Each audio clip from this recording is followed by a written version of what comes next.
everyone, my name is Josee Lanzi. I'm 44 years old and I'm from Newport Richey, Florida. I'm a self-taught home cook that is truly passionate about food. My first experience that totally made me fall in love with cooking is when I was 6 years old. I'm at grandmother's house where she actually showed me how to make our own butter. She gave me a jar filled with heavy cream and a little salt, closed it up tightly, handed it over, and asked me to start shaking. She said, start shaking, shake for 20 minutes, and we're going to make our own butter. Really? You can make your own butter at home? That's exactly at that moment that I totally fell in love with cooking. I'm originally born in Quebec, Canada. That's where the accent comes from. I'm French Canadian, but mostly grew up in Florida. I started to enter recipe contests approximately 3.5 years ago. Several of my recipes actually were published in cookbooks and Taste of Home.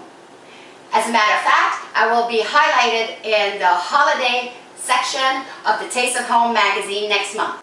My first recipe competition was in 2010, The Real Women of Philadelphia, with Kraft Foods and Miss Paula Deen.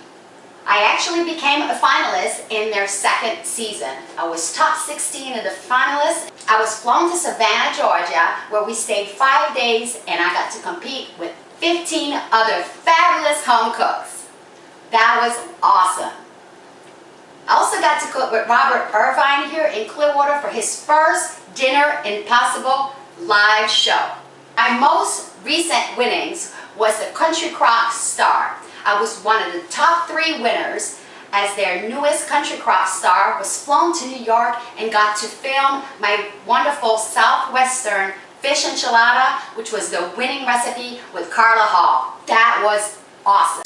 I also won this year with Athens Philo Dough, the world's best blogger's recipe for one of my appetizers. I'm telling you, there's nothing you can throw at me that I can't handle. I also just recently qualified with one of my recipes to compete in the World's Food Championship next month in Las Vegas, Nevada. And I am so excited, I can barely stand it. I'm going to go there, rock my 3 recipe, and hopefully bring home that grand prize. What sets me apart for other home cooks, I also have a second passion, and that second passion is fishing.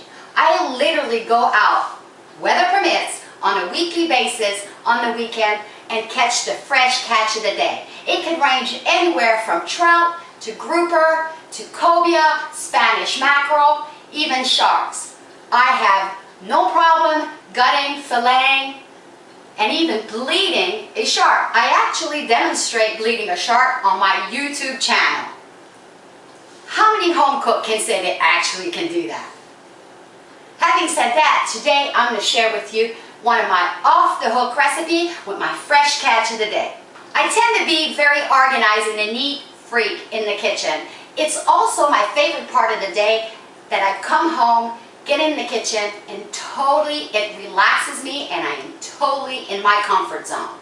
Today I'm going to share my secret extra crispy batter for you, and I'm going to show you my trick for easily cutting up a mango without creating a mess and utilizing that entire mango. Let me show you how it's done. Check out that fabulous fresh catch of the day, and today it's going to be a grouper that I caught myself just this past weekend. I'm going to show you here my extra crispy batter. It's a secret recipe. It consists of equal parts of potato flakes, equal part of butter cracker crush, and also a regular plain old breadcrumb. I have here in a separate bowl a little sea salt with 2 eggs beaten and a little Old Bay seasoning. That's all you need. Want to go ahead and coat the fish. In this case, it's my fresh catch of the day, the grouper, with the egg batter on both sides. Okay, this part is a little messy, but this is where you take your fish out of the egg batter and actually dredge it right here into that crispy batter. You want to make sure it's fully coated all the way around. It's going to form a fabulous crust. It's going to be crunchy on the outside, and this crust actually helps keep the fish very moist in the inside. It's just an awesome batter. Okay, I'm going to do this for all 3. And then I'm going to show you my method of slicing up and chopping up a mango. Another great tip to help the batter stay on the fish is to actually have your oil here very hot and ready to go.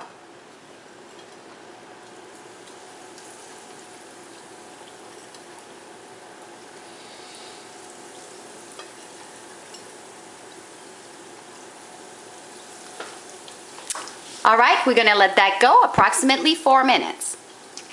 All right, there's many ways of slicing and dicing a mango, but I have my own way, and this is how I do it. Look how perfect that mango is. It smells so good. And I like to go on the outside and feel around to see where there's more mangoes to have right here. Okay, here it goes. I like to take my knife and run it all the way down to where I start feeling the skin. And then I turn it around and go ahead and do the same thing to create a bunch of little squares or dice.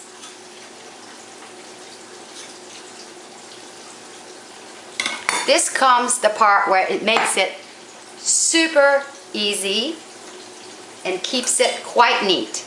Take my knife and I run right along like this. Sometimes I take it only halfway down to get smaller cubes, like kind of so.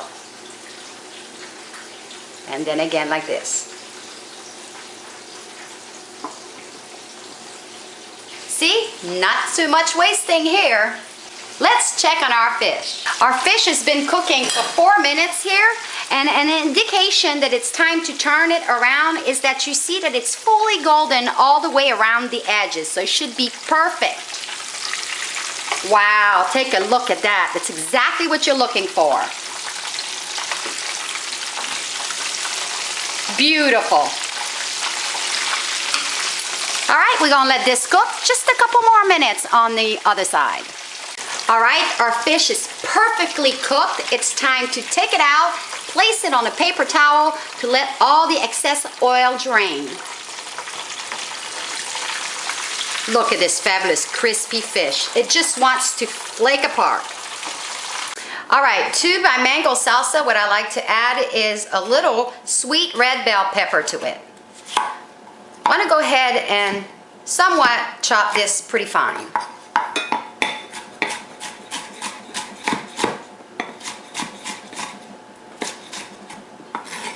Next, I'm going to add a little bit of red onions and also some lemon juice and a little cilantro. But first, I don't like to waste any part of this lemon. I'm going to go ahead and use my microplane, which I think it's probably my favorite tool in the kitchen, as I use it to grate all kinds of citrus, fresh ginger, Parmesan cheese. I mean, I just use this thing almost every day. I just love it. We're gonna put the zest to the side because I'm gonna show you later how I'm gonna use this zest. Next, cut your lemon in half. And you wanna give about, using my juicer, that's another good tool in my kitchen. Get some lemon juice in here, giving a little zang, and it's gonna keep the mango nice and bright in color. Next, I'm also going to add some fresh cilantro. Just roughly chop that.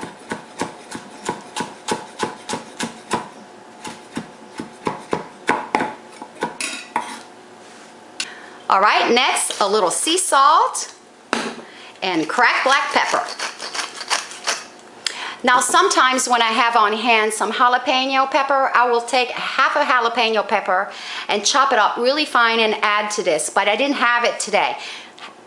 This will keep it a little milder on the side. If you like a little kick, like I said, just add a little jalapeno pepper to it. Mix well together, and that's all there is to that fabulously fresh mango salsa. What's gonna finish up here and tie in our fabulous dish is this Jamaican style type of rice that's going to be the bed of our dish. Here comes that lemon zest that I saved from that wonderful lemon. I also juice a tablespoon of butter, Mix that well together. Look at that perfectly flaky cooked rice. It's gonna be fabulous. I can't wait to taste it. We're also adding to this a cup of black beans.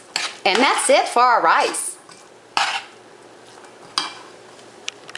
Another fun part of cooking is to create a beautiful plate. After all, we eat with our eyes first, right? With my dish today, I am going to transport you to the islands. We're going to start with a Jamaican style type of rice, which is basically rice and beans with some flavorings. So we're going to place that at the bottom of the plate, just like so. Next, we're going to squeeze just a little bit of lemon juice on top of that beautiful crispy fried fish. Yum! It smells so good in here. Place your fried fish on the top of the rice, and we're going to top this with a beautiful mango salsa.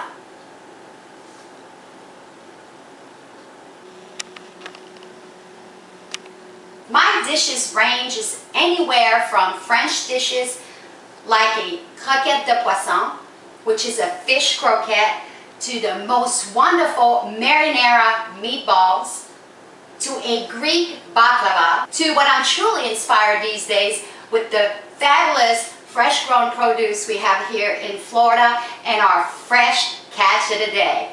From my background, experience, personality, and passion for cooking, there is no way I cannot win this competition. Give me the opportunity to win this competition. I guarantee I won't let you down. Having this fabulous large prize would be fabulous. It would actually help me put my 2 cooks book together and actually have it published, which is something I've been wanting to do for at least the last 5 to 6 years. Having said that, my name is Josee Lanzi. I'm ready to compete, and I hope to hear from you soon. Bye, everyone.